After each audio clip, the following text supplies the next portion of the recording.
Hi everybody, welcome back to a special edition of Cabin Crafts. I decided to do this video today because the penny rug video is doing so extremely well. It's like the #1 video that I have besides my log cabin tour, that I thought I would elaborate a little bit more and share some of my resources with you all, since so many of you were interested in this video. And I brought some more examples today and some books, so you can order these books. And the books were written by a lady who was in Early American Life's Directory of Traditional American Craftsmen. She had a beautiful talent, and unfortunately she passed away this past year with brain cancer. She was just about my age. Lovely lady. She was a believer, so she is in heaven with the Lord in a perfect body. No more cancer. But man, what a sad loss down here. She was very talented, and I have a couple of her books that I'm going to share with you all and show some more examples of wool applique. So not everything has to be a penny. So these books were written by Rebecca L. Smith. First one is Wool Applique Folk Art. Now on my screen as I'm looking at this, it looks backwards to me, and hopefully it won't show up that way on the video. Like I said, I'm doing this all by myself. So I expect Ron to come bursting through the front door any minute, because he doesn't know I'm doing this alone, and he'll probably come by today to get his fan mail. But anyway, this one's Wool Applique Folk Art, and I'm going to open it up and show you. Let me find, I've done several of her projects, but one I did this one. This is called a pocket, and based on 18th century pockets, but this one she made with little tapes up at the top that you could like hook it onto the back of a chair. And then this part is open, so you can put things down inside the applique part. But you can see up close, there's a glare on my window. It's a combination of that beautiful blanket stitch, French knots, some other embellishments. But here's the cool part. All these pictures are in color. And on the next page, let me find it. Where's the pattern? She gives you full-size patterns. Where is it at? Page 28. Where's the pattern? Maybe they're in the back.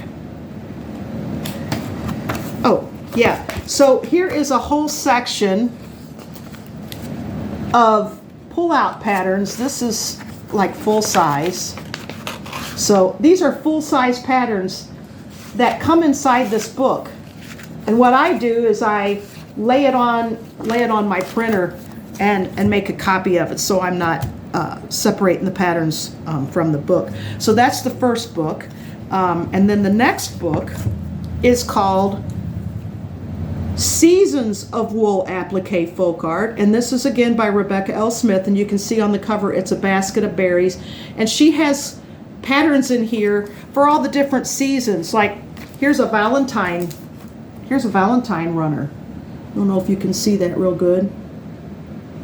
This is for Valentine's Day, and she does a lot of things. Here's that pillow that I showed you in the first video that I was working on, and right here again is the pull-out patterns. They're full size. I mean, this is a beautiful book. This is, if I got this upside down, this is some kind of a large fruit basket. And as you can see, the patterns are absolutely full size, so you don't have to enlarge anything or, you know, take it someplace special. If you have a printer at home, you can just photocopy it in sections and tape it together. That's what I do, so that I don't separate my patterns from the book. If I ever want to, I've loaned this to people that live close by, and I don't want to separate my patterns from the books. So those are two books that you can get. They're both, like again I said, Rebecca L. Smith. Her name is at the bottom, and she wrote these beautiful books. And so this shows you all the different things that you can do with that blanket stitch, and some other stitches too, like a French knot and a chain stitch. And she uses a lot of folk art in her applique designs. And so I have a lady that provides some beautiful things like this on consignment in my store. She's in her early 80s. She lives in my town. Her name is Vivian Shea, and she's just a sweetheart. And so I'm going to show you a couple of her projects that she's made for me to sell in the store. This is a little wall hanging. It's a chicken and a sunflower, and you can see it's hanging from a dowel rod. And I'm going to zoom in up close, and you can see it's that lovely blanket stitch. She's used that blanket stitch for everything except like right on the stem. I don't know if you can see that, but she's like done crosses, X's across the stem, because on a very, very narrow piece of wool, it's easier to just do that. And wool felt, the cool thing about wool felt is it does not fray. So it's not going to ravel like, you know, cotton or linen or any of that other. It doesn't fray once it's felted. So that's the cool thing about wool felt. Here's another little piece that she's made. This is a little stuffed heart. You can just hang it on a doorknob or something. And as you can see, it's a little puffy. It's a little pillow. And again, she's done that blanket stitch in the same colors as the appliques. So everything doesn't have to be done in black. This is just a sweet little heart. Actually matches my outfit. Here's another one of her pieces. This is a candle mat. And as you can see, she's just done little like flowers and done a blanket stitch with a penny in the middle.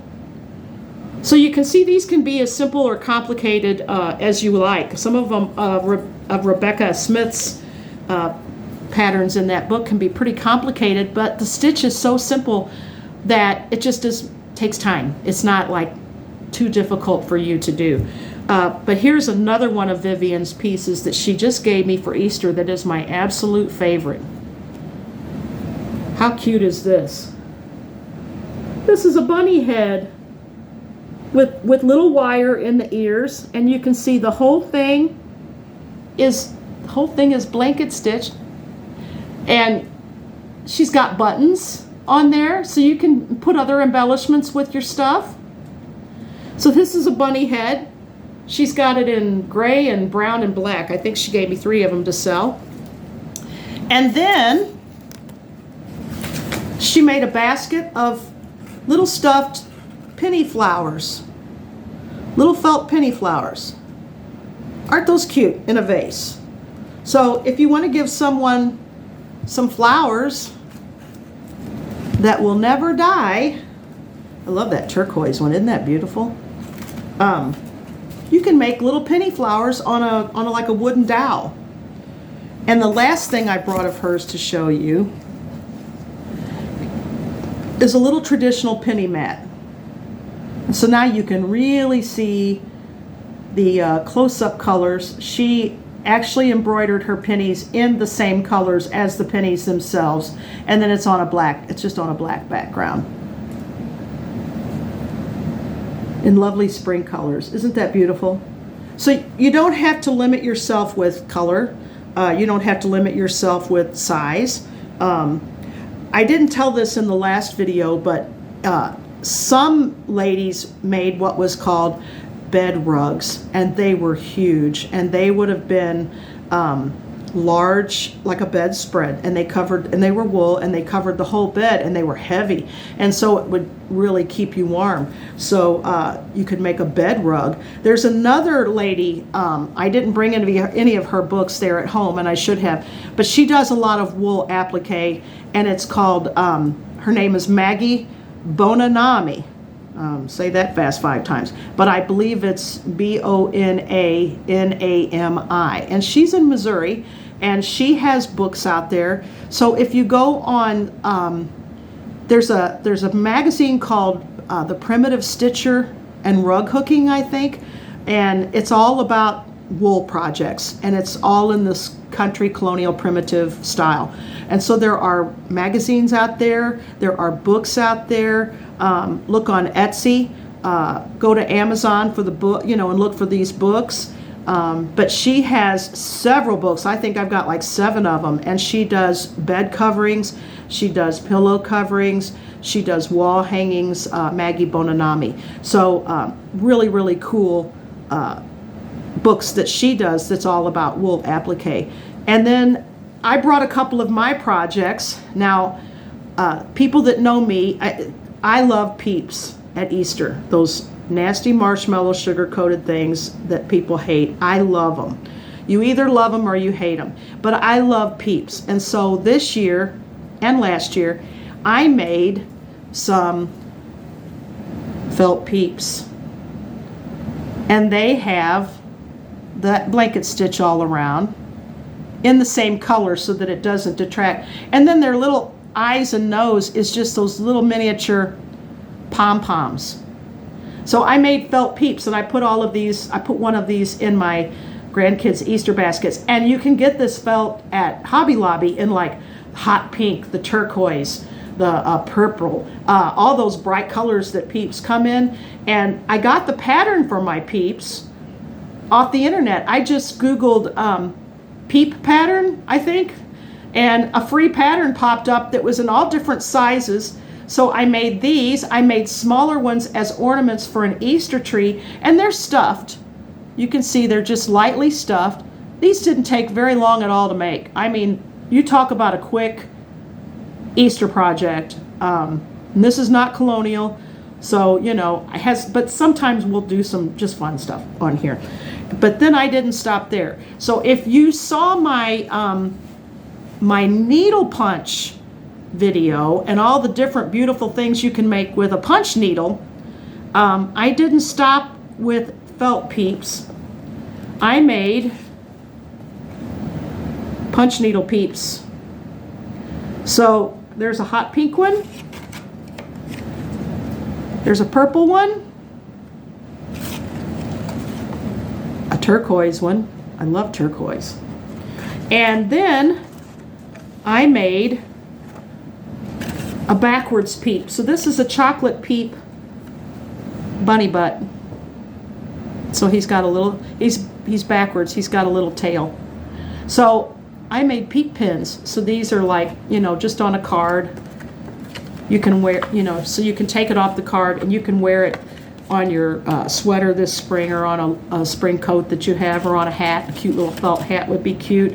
Or you can give these to your grandkids or whatever. So I use that same pattern that I downloaded from the internet, the Peep pattern, and I just traced around it onto my cloth on an embroidery hoop, and I punch needled Peeps. And it took me, I think, 30 minutes to punch a whole Peep. And again, their eyes are just those little pom-poms that you get at the craft store. And when I punched them, I left an area unpunched where I knew these would be, so that I could kind of stick them down in there, and they would adhere really good. So I left the 3 little dots for the eyes and the nose unpunched, so that I could sink these kind of down into that pile, into that punch area. So again, a very quick craft to do and to make for your friends. If you're in some kind of a fiber arts club or whatever, these would make cute gifts. I've showed this one in the past. This is a watermelon slice. At Christmas I had just snowman heads. So the little pins that you can wear go really, really fast. I don't think I have anything else for show and tell today. And also I wanted to let you all know, after the video yesterday, the response from you all has just been overwhelming.